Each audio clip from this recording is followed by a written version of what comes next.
आरंभ होगी। महात्म मतलब महत्व। श्रीमद् भागवत जी का महत्व क्या है,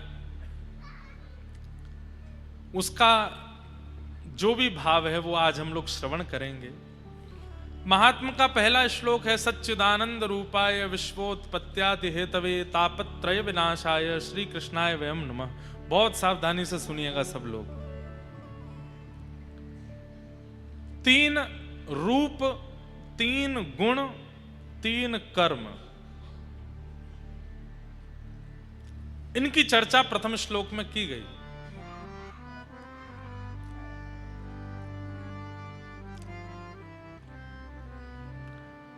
भगवान का परिचय क्या है, बहुत ध्यान से सुनिएगा। पहले श्लोक में ही स्पष्ट कर दिया कि ठाकुर जी कौन हैं।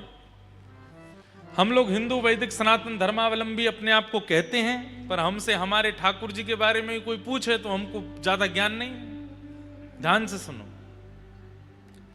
जिनके तीन ही रूप हैं, तीन ही गुण हैं, तीन ही कर्म हैं, वही हमारे इष्ट हैं। तीन रूप कौन कौन से? सत्य, चैतन्य और आनंद। देखिए, रूप और स्वरूप ये दो बातें होती हैं। मैं हर कथा में लगभग ये बात कहता हूं, रूप और स्वरूप। हम आप सब लोगों के भी रूप अलग हैं, स्वरूप अलग हैं। अभी आप लोग कथा में बैठे हैं, ये आपका रूप नहीं है, ये आपका स्वरूप है। रूप कब होगा? जब वापस घर पहुंच जाओगे, घर जा करके अपने वस्त्र उतार के घर के कपड़े पहन लोगे और बिल्कुल कोई उसमें फॉर्मेलिटी नहीं है, बिल्कुल अनफॉर्मल हो जाओगे। कभी बिस्तर पर पड़े हैं, कभी कहीं खा रहे हैं, कहीं भी बैठे हैं, किसी के थाली में से खा लिया, किसी से कुछ भी कह रहे हैं, वो आपका रूप है, वो आप वास्तविकता में हो। लेकिन घर से बाहर निकलते ही आप स्वरूप धारण करते हो। जो आप नहीं हो वो बनते हो। रूप और स्वरूप।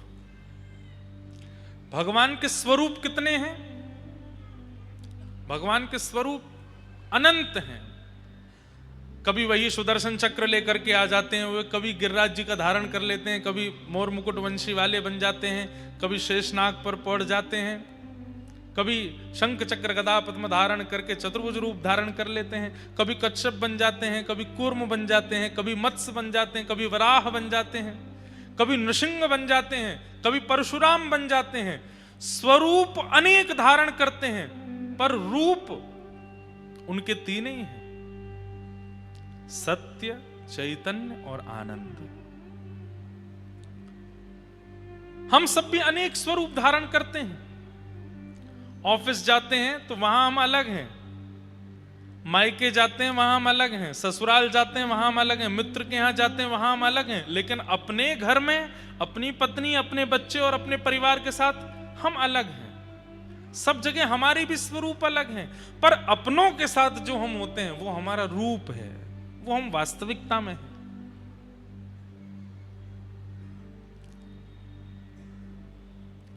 ठाकुर जी भी भक्तों की इच्छा पूरी करने के लिए अनेक स्वरूप धारण करते हैं, पर मूल रूप से चाहे नृसिंह हो, चाहे जगन्नाथ हो, चाहे मत्स्य हो, चाहे कूर्म हो, चाहे वराह हो, चाहे परशुराम हो, सबके अंदर वाले जो रूप हैं उनमें तीन ही हैं, सत्य, चैतन्य और आनंद। तो भगवान के रूप का सबसे पहला लक्षण क्या है? सत्य। ठाकुर जी सत्य हैं।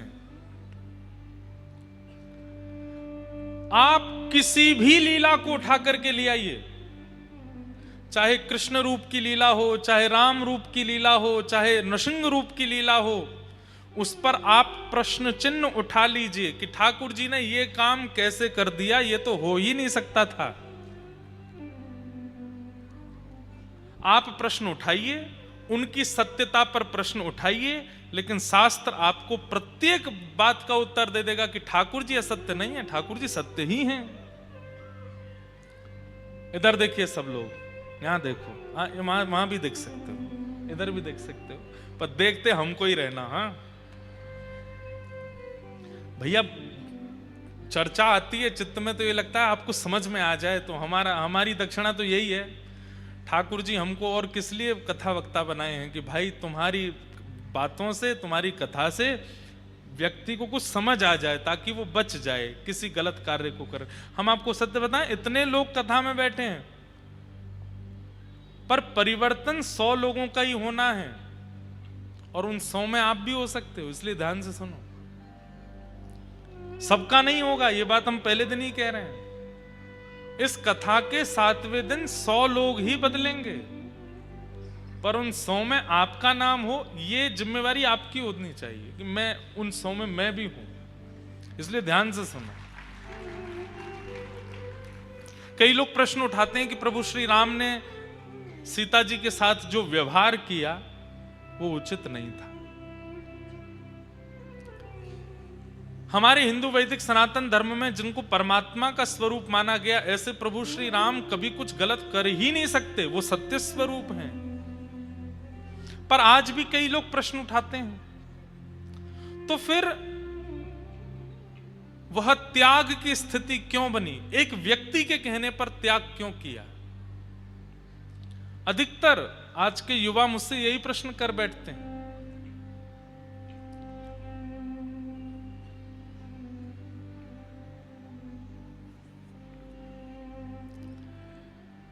दक्षिण भारत में एक राजा थे, ध्यान से सुनना। उनकी एक पुत्री थी। उस पुत्री ने अनेक वर्षों तक तप किया, और तप के पीछे फल केवल एक ही चाहिए था, क्या? कि परम पुरुष परमात्मा भगवान मुझको पत्नी रूप में स्वीकार करें। मुझे उनका नाम स्मृति में नहीं आ रहा है, मैं वही सोच रहा था कि नाम क्या था उनका। पर उन्होंने अनेक वर्षों तक तप किया, और तप के बाद परमात्मा से प्रार्थना यही थी कि आप केवल प्रकट होकर मुझको अपनी गृहिणी बनाओ, मैं इसलिए तपस्या कर रही हूं। कोई केवल दर्शन की अभिलाषा रखता है, कोई किसी वस्तु की अभिलाषा रखता है, पर मेरी अभिलाषा यह कि मैं आपकी गृहिणी बनना चाहती हूं। भगवान प्रकट होने वाले ही थे। उसी समय रावण वहां आ गया, और रावण ने आकर के उनके केश पकड़ लिए, और केश पकड़ करके बस तलवार से सर छेदन करने ही वाला था, तो उन्होंने तुरंत अपने केशों को तलवार से काट करके, केश तो रह गए रावण के हाथ में, स्वयं अग्नि में प्रवेश कर लिया। रावण को कुछ गलत करने नहीं दिया, लेकिन उनका तप पूरा हो चुका था। ठाकुर जी प्रकट होने ही वाले थे, उससे पहले ये सब घटना हो गई। अब वो अग्नि में प्रवेश कर गए।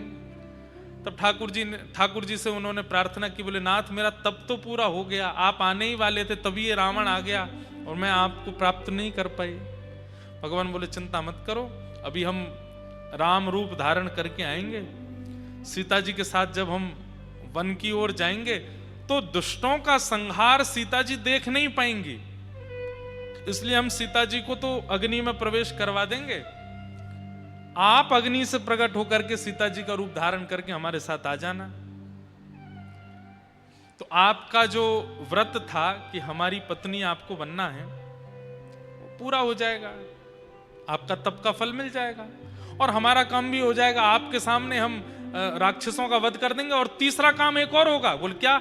आपके तप में विघ्न डालने वाला रावण, उस रावण के अंत का कारण भी फिर आप ही बनोगी। आपको वो हरण करके लेके जाएगा, फिर हम आपको बचाने के लिए वहां आएंगे सेना लेकर के, और पूरी लंका जला करके रावण का वध करके आपको वापस ले आएंगे।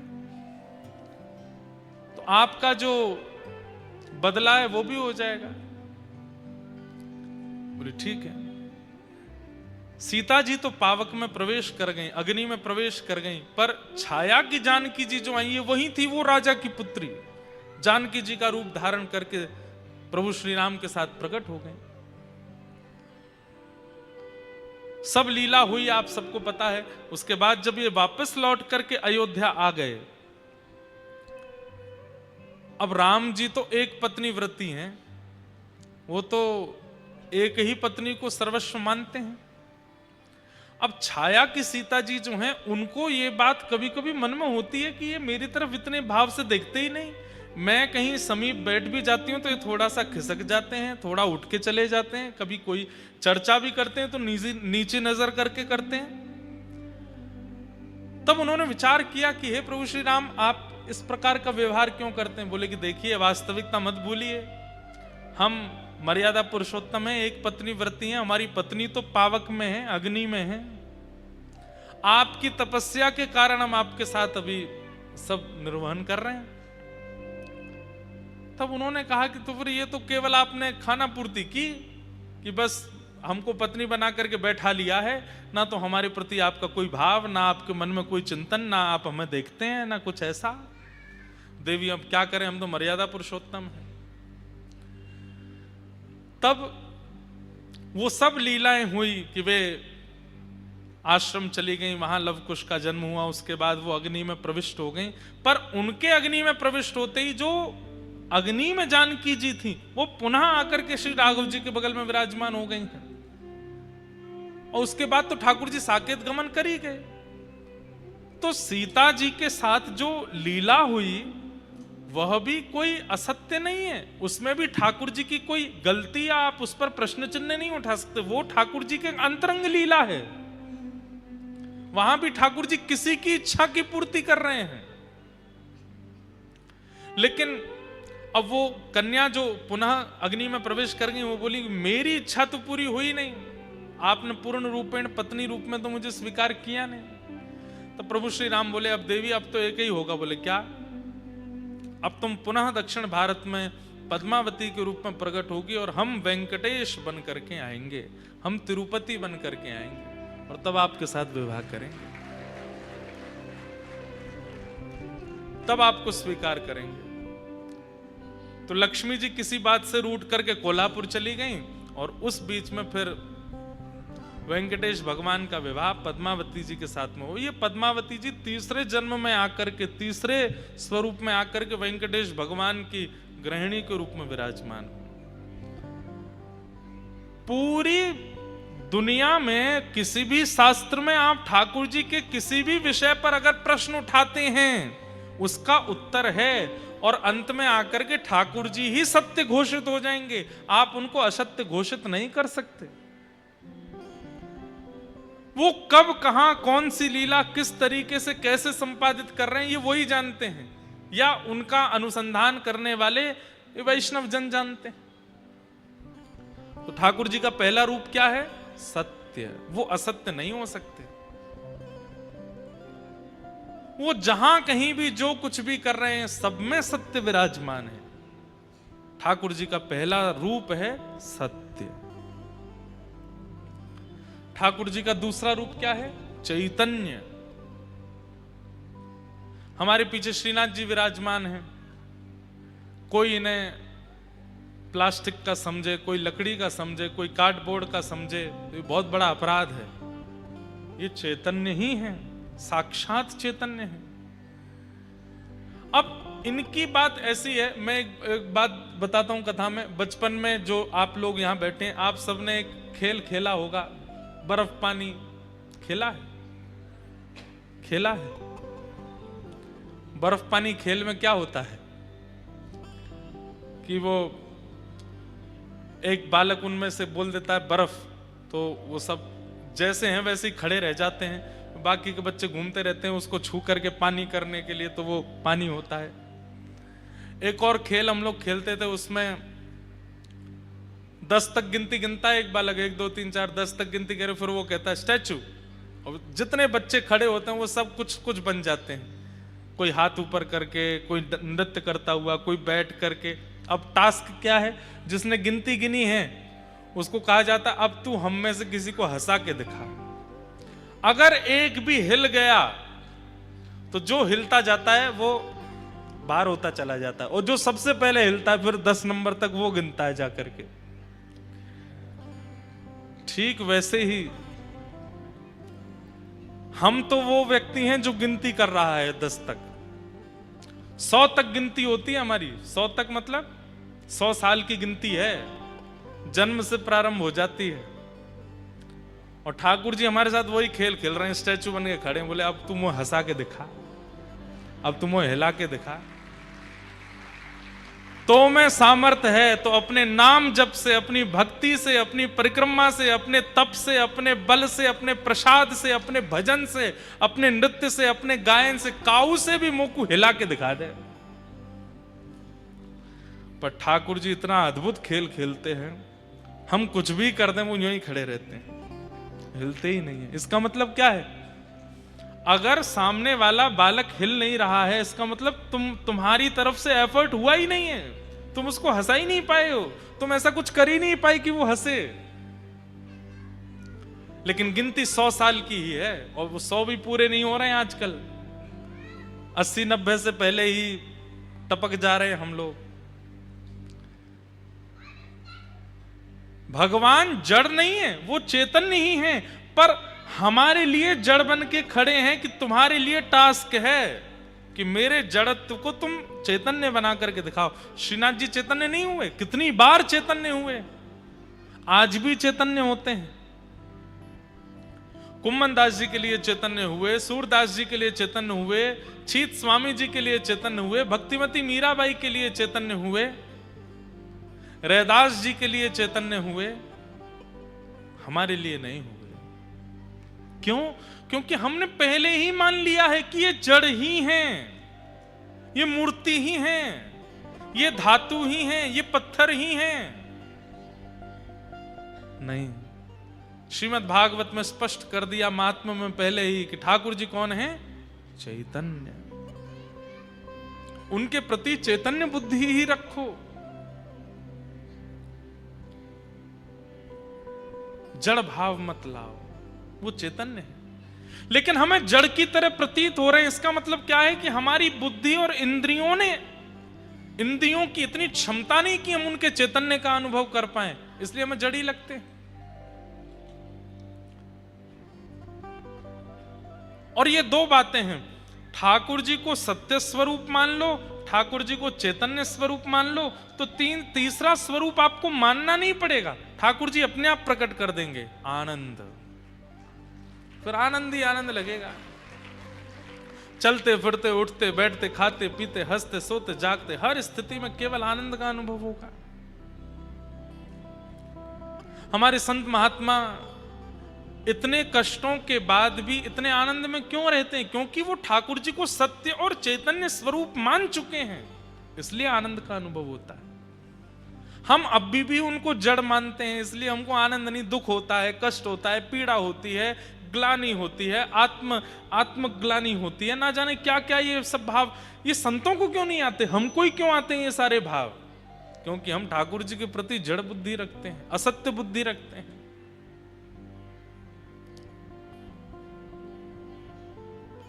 भगवान के 3 रूप हैं, सत्य, चैतन्य और आनंद। सच्चिदानंद रूपाय। और भगवान के 3 कर्म क्या हैं? विश्वोत्पत्त्यादि हेतवे, विश्व की उत्पत्ति करना, पालन करना और संहार करना। तापत्रय विनाशाय श्री कृष्णाय वयं नमः। तापत्रय विनाशाय, 3 प्रकार के ताप यानी कि कष्ट हम सबके जीवन में आते हैं, आदिदैविक, आदि भौतिक, आध्यात्मिक। 3 प्रकार के ही कष्ट हैं हमारे जीवन में। सबसे पहला कष्ट देह का, शरीर को बीमारी हो जाना, रुग्ण हो जाना, कष्ट हो जाना, पहला कष्ट का कारण। दूसरा कष्ट का कारण क्या है? आदिदैविक, प्रकृति के द्वारा कष्ट हो जाना, सर्दी की वजह से, धूप की वजह से, वर्षा की वजह से, बाढ़ की वजह से, भूकंप की वजह से, आदिदैविक। और तीसरा कष्ट का कारण होता है अपनों की वजह से, मित्र की वजह से, पत्नी की वजह से, पिता की वजह से, बच्चों की वजह से, पड़ोसियों की वजह से। ये 3 ही दुख के कारण है हमारे संसार में, और चौथा कोई दुख का कारण नहीं। आदिदैविक, आदि भौतिक, आध्यात्मिक। या तो खुद से दुखी, या अपनों से दुखी, या प्रकृति से दुखी, चौथा कोई दुख का कारण नहीं है। इन तीनों प्रकार के तापों का ठाकुर जी क्या करते हैं? उपशमन करते हैं। कितनी अच्छी बात है कि कष्ट दूर नहीं होते, कष्ट तो आते हैं, पर उन कष्टों से होने वाली जो स्थिति है वो स्थिति दूर हो जाती है। शारीरिक कष्ट होगा पर इतने विचलित नहीं होगे आप, अपने कष्ट देंगे पर विचलित नहीं होगे आप, प्रकृति से कष्ट मिलेगा लेकिन विचलित नहीं होगे आप। ये विचलनता ना होना ये एक भक्त का स्वरूप है। मीराबाई के जीवन में कष्ट नहीं था, आप ऐसा नहीं मान सकते, पर जीवन में आने वाले कष्टों पर मीराबाई दुखी नहीं होती थी, ये बात आप मान सकते हो। और भक्त ऐसा ही हो जाता है, कष्ट आने बंद नहीं होते, कष्टों से जूझना सीख जाता है, कष्टों से लड़ना सीख जाता है। गैर भक्ति पथिक कैसा होता है, उसको नमक का भी अंदाजा होता है। वो नमक अच्छा नहीं है तो भी भोजन नहीं करेगा, बिस्तर अच्छा नहीं है तो सोएगा नहीं, कपड़े ब्रांडेड नहीं है तो पहनेगा नहीं। ये गैर भक्ति पथिक का स्वरूप होता है। पर भक्ति मार्गी व्यक्ति कैसा हो जाता है? भोजन चाहे जैसा भी हो, तन को खिलाना है ताकि वो स्वस्थ रहे, वो पालेगा। व्यवस्था चाहे जैसी हो, वो बैठ जाएगा, मुझे बैठना है। वस्त्र चाहे जैसे भी हो, तन ढकना है, पहन लेगा, ऐसी स्थिति में आने लग जाएगा। ये भक्त का स्वरूप होता है। बुरा नहीं मानिएगा, पर कोई व्यक्ति अपने आप को भक्त कहता है, लेकिन इन सब स्थितियों में ना तो जीव को वशीकरण कर पाया, ना तन को वशीकृत कर पाया, ना अपनी मन बुद्धि को वशीकृत कर पाया, वो भक्त नहीं है। पहनना है तो यही पहनना है, खाना है तो ऐसा ही खाना है, रहना है तो ऐसे ही रहना है, ये भक्त का स्वरूप नहीं। वो तो हर स्थिति में प्रसन्न रहता है। और इसी को कहते हैं तापत्रय विनाशाय। ठाकुर जी हर प्रकार के तापों का विनाश कर देते हैं, मतलब फिर उसको किसी भी चीज से ज्यादा फर्क नहीं पड़ता, वो सम हो जाता है। जहां ले चलोगे वहीं मैं चलूंगा, जहां ले चलोगे वहीं मैं। ये एक भक्त का स्वरूप है। वो ऐसा नहीं कहता कि मुझे 98% ही चाहिए, वो ऐसा नहीं कहता कि मुझे मुंबई में ही घर चाहिए, वो ऐसा नहीं कहता कि मुझे यूएस ही जाना है पढ़ने के लिए। वो कहता है कि नाथ प्रयास मैं कर रहा हूं, प्रयास मैं करूंगा, पर मेरे लिए जो उचित हो वो आप दीजिएगा, और आप जो देंगे उसमें मैं कुछ किंतु परंतु नहीं करूंगा, मुझे सब स्वीकार है। ये एक भक्त का स्वरूप होता है। वो अपनी जिद थोपता नहीं है ठाकुर जी के आगे जाकर के। जहां नाथ रख दोगे, जहां नाथ रख दोगे, जहां नाथ रख दोगे, जहां नाथ रख दोगे, ओ वहीं मैं रहूंगा, जहां ले चलोगे वहीं मैं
छोड़ कर नाथ, तुम्हें छोड़ कर नाथ, मैं किस से कहूँगा, जहाँ ले चलोगे वही मैं चलूँगा,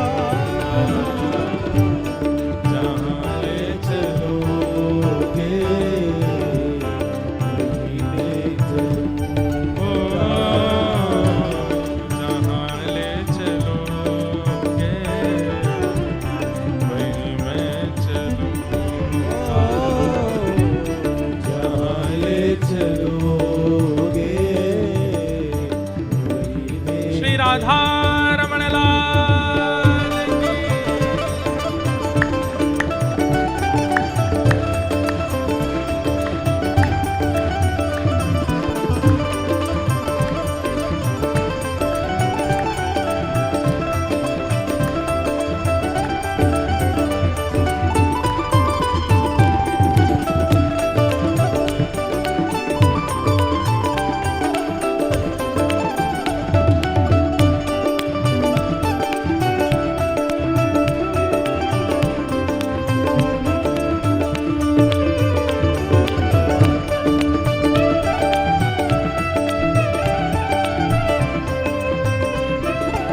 और एक भक्ति पथिक की सबसे बड़ी पहचान इस पंक्ति में, न कोई शिकायत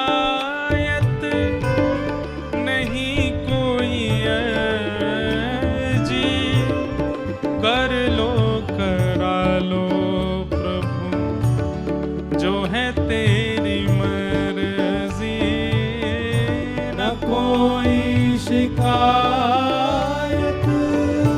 नहीं कोई अर्जी, कर लो करा लो जो है तेरी मर्जी। न कोई शिकायत नहीं कोई ऐसी, कर लो करा लो प्रभु जो है तेरी मर्जी, न कोई शिकायत नहीं कोई अर्जी, कर लो करा लो जो है तेरी मर्जी। ओ, खुशी दो या गम जो भी, खुशी दो या गम जो भी, खुशी दो या गम जो भी, खुशी दो